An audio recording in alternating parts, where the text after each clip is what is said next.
نوابوں اور رئیسوں کے گھر کی شادی بھی کسی میلے سے کم نہیں ہوتی۔ ایسی بھات بھات کی رسمیں اور مزے مزے کے پکوان، اور حویلی ایسی سجائی جاتی ہے جیسے روشنیوں کا شہر۔ زنان خانہ میں تیاریاں کسی محل کی ملکہ اور شہزادیوں کا راج ہو جیسے۔ کم خواب، جامدار مخمل، اور نہ جانے کون کون سے قیمتی دیدہ زیب لباس، جگنوؤں کی طرح چمکتی ہوئی لڑکیاں اور مہذب خواتین، باوقار مرد، گہما گہمی بھی اور ہنسی کی کلکاریاں، کہیں میٹھے پان کی گلوریاں، کہیں چاندی کے اوراق میں لپٹی گلقند، سارا گھر گلاب اور موتیوں کے پھولوں بھرا سجا، خوشبوؤں میں لپٹا ہوا۔ چہل پہل، حلفے مانڈے اور رنگ برنگی شربتوں سے مہمانوں کی سواگت کی تیاری کی جاتی ہے۔ ایسی ہی تیاری نواب شکیل احمد کے گھر میں چل رہی تھی، جو جدی پشتی رئیس تھے اور کمال کی خوبی سے اپنے پرکھوں کے کاروبار اور ساکھ کو سنبھال رکھا تھا۔ آج ان کے بڑے بیٹے کا نکاح اور بارات کی تقریب تھی۔ 5 سال پہلے بڑی بیٹی بیاہی تھی اور اب ایک لوتے بیٹے سجیل احمد کی باری تھی۔ اس کے بعد ایک چھوٹی نوعمر بیٹی رخسار تھی۔ 12ویں کا امتحان دے کر فارغ ہوئی اور اب اپنے اکلوتے بھیا کی شادی کی تیاریوں میں خوشی خوشی مگن تھی۔ سچ تو یہ ہے کہ اس کے امتحان کے ختم ہونے کے بعد ہی شادی کی تاریخ رکھی گئی تھی۔ تقریبات کی ساری تیاریاں مکمل تھیں۔ مہمان آنا شروع ہو گئے، جن کے لیے حویلی کے بڑے دالان میں انتظام کیا گیا تھا۔ نوکر چاکر بھاگم بھاگ حکم بجا لا رہے تھے اور شادی کے موقع پر سب کو ہی نئے اور قیمتی جوڑے بنوا کر دیے گئے تھے۔ اب وہ ان تحفوں کو حق حلال کرنے کے لیے زیادہ ہی مستعدی سے خدمت میں لگے ہوئے تھے۔ ویسے بھی خاندانی ملازم تھے، مالک کے ابرو کی جنبش سمجھتے تھے اور ایک اشارے پہ جان وار دینے کو تیار۔ یہ تو پھر اکلوتے بیٹی کی شادی کی تقریب تھی۔ ہنسمکھ سجیل احمد، سب کا لاڈلا راج دلارا، بوڑھی مائیں آتے جاتے بلائیں لے رہی تھیں، جن کو دیکھ کر اماں بھی، خالائیں، پھپھیاں صدقے واری جا رہی تھیں۔ ماشاءاللہ سے تھے بھی بہت پیارے۔ اماں نے تیاری کے بعد دیکھا، ماتھا چوما، امام ضامن بازو پر باندھا اور نہ جانے کتنے نوٹ سر پہ وار کر اماں خورشید کو دیے، جو سب سے بڑی ملازمہ تھیں، جنہوں نے بچپن سے دولہے کو پالا تھا۔ ان کی آنکھیں بھی بھر آئیں۔ انہوں نے بھی شفقت بھرا ہاتھ سر پر پھیرنا چاہا تو سجیل احمد نے بھی ان کے سامنے سر جھکا لیا اور کندھے پہ ہاتھ رکھ کر اظہار محبت کر ڈالا۔ چھوٹی بہن رخسار بھی ساتھ ہی تھی، چمکتی دمکتی پیارے سے پیازی رنگ کے کپڑوں میں، نازک سی گڑیا۔ شکیل احمد کے بچپن کے اور کاروباری دوست میاں نور محمد کی اکلوتی صاحبزادی ہاجرہ کو شادی کا اندیہ دیا اور پلک جھپکتے میں دوستی رشتہ داری میں بدل گئی تھی۔ مولوی صاحب کو احترام سے لایا گیا، رسم نکاح ہوئی، تازہ چھواروں کی کشتیاں مہمانوں کے سامنے پیش کی گئیں۔ ایسی شادی شاز و ناز ہی دیکھنے میں آتی ہے۔ سارے مرحلوں کے بعد دلہن کو لایا گیا۔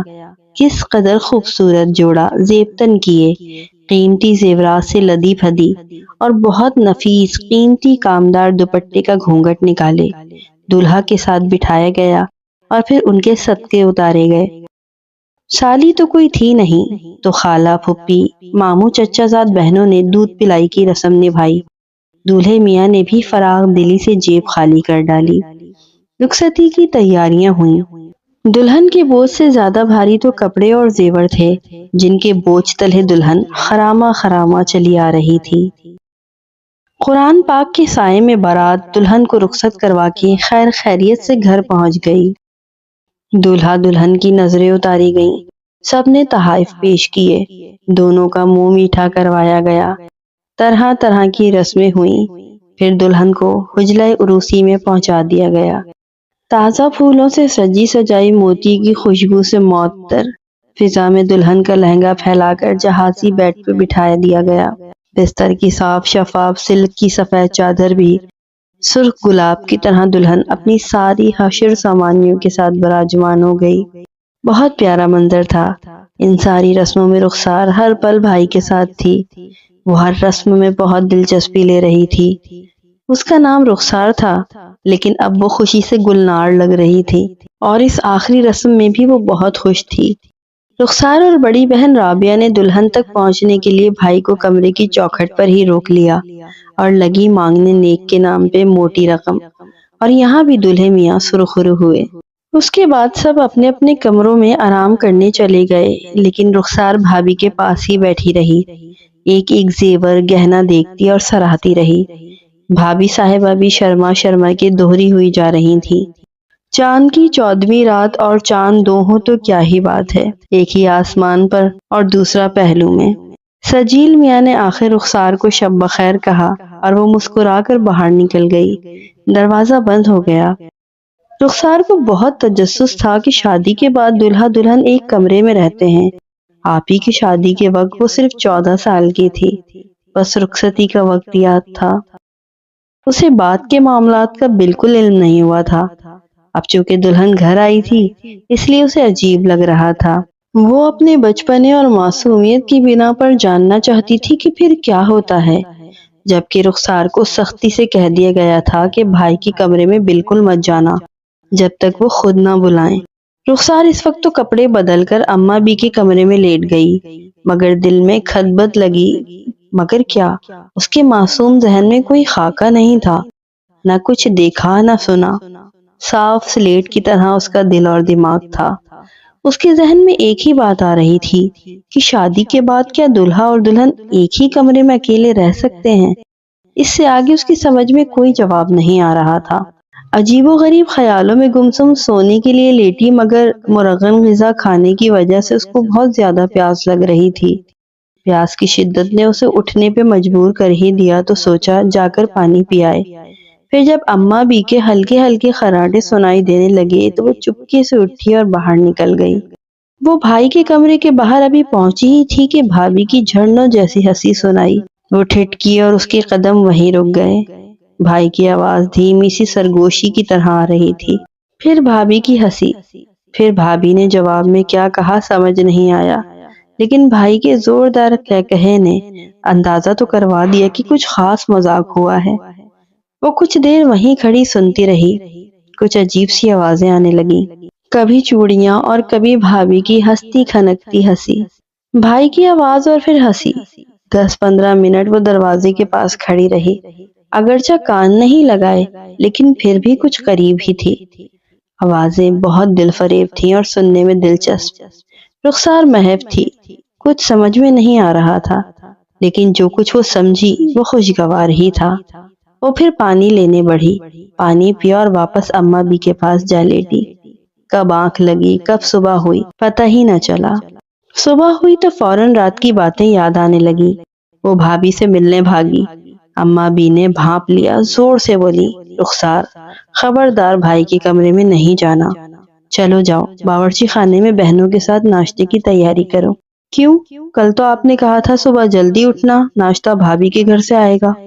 رخسار نے منہ پھلاتے ہوئے کہا، ارے آئے گا مگر ہم بھی تو کچھ کریں گے نا، چل بٹیا جا کے کام دیکھ۔ پیار پچکار کے رخسار کو ٹال کر بھائی کے کمرے میں جانے سے روک دیا۔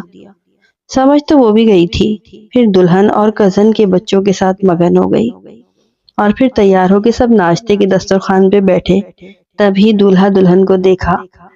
دلہن سمٹی سمٹائی ایک بیش قیمت جوڑا پہنے بالکل تر و تازہ کلی لگ رہی تھی، اور اس کے چہرے کی چمک اس کی خوبصورت رات کی چغلی کھا رہی تھی۔ ماشاء اللہ، اماں بی نے دلہا دلہن کی بلائیں لی، صدقہ اتارا، اور پھر اپنے ہاتھوں سے کھیر کھلائی۔ دلہن کے والدین اور کچھ رشتہ دار تھے۔ ادھر شکیل احمد کا پورا خاندان، دلہن والے خوب ناشتہ لائے اور دولہے کی طرف بھی خوب پکوان پیش ہوئے۔ ناشتہ ہوا اور ساتھ بہت سی باتیں چلی۔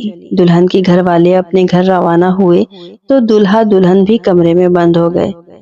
رخسار مسلسل بھابھی کی حرکات و سکنات، اشاروں کنائیوں پر نظر رکھے ہوئی تھی۔ وہ اپنی عمر کے اس دور میں پہنچ گئی تھی جب ہر لڑکی کے دل میں کسی پیارے سے ہمسفر کو پانے کی تڑپ پیدا ہونے لگتی ہے۔ حسین جذبات پنپنے شروع ہو جاتے ہیں، بننے سنورنے کسی کو چاہنے اور چاہے جانے کی خواہش، اور خوبصورت امتزاج سے بھرے دل گداز خیالات۔ ان خیالات میں گم رہنا فطرت کا تقاضا ہے۔